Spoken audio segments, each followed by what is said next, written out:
बिस्मिल्लाहिर्रहमानिर्रहीम। अस्सलाम वालेकुम व्यूवर्स, आज की वीडियो थोड़ी मुख्तलिफ है, जिसमें मैं कुछ पकाऊंगी नहीं बल्कि गंदम को धोकर साफ़ करेंगे।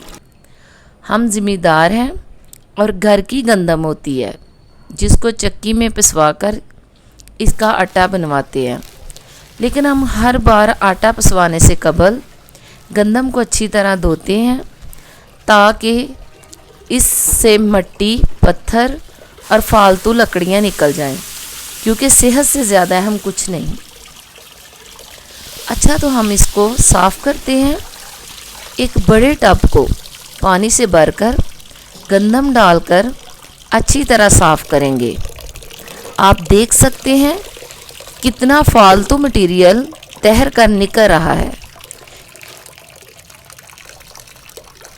इसको ऊपर से मैं छानती जा रही हूँ। देखिए कितना गंद निकल रहा है।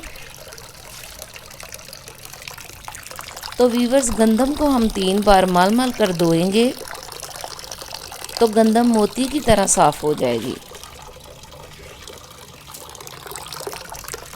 अब दोबारा इसको अच्छी तरह हाथ से मल कर धोते हैं ताकि फालतू जितनी भी चीज़ें हैं वो बाहर निकल जाएं।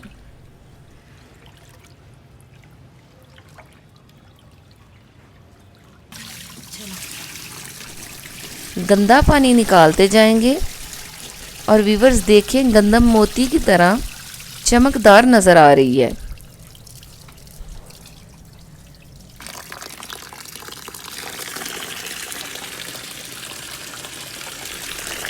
अब दोबारा इसको अच्छी तरह हाथ से मल कर धोते हैं।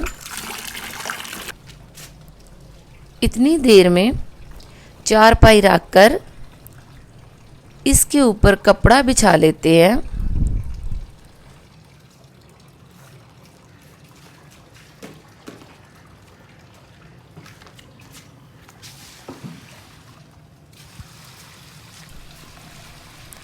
ताकि धुली हुई गंदम इस पर बखेर दें।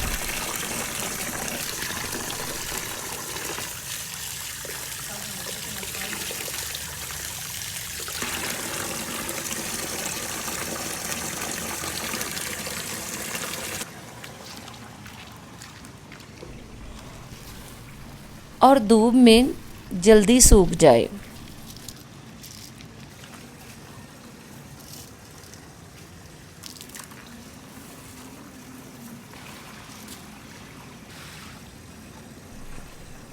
जी तो नाजरीन, ये गंदम तो हो गई साफ़ और शफाफ। इसका आटा बहुत खूबसूरत और सेहत बख्श बनेगा। जब सूख जाएगी गंदम तो इसको चक्की से पिसवा लेंगे।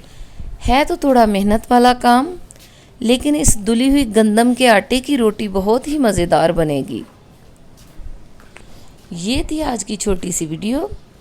आप सब नाजरीन मेरे चैनल को ज़रूर सब्सक्राइब करें।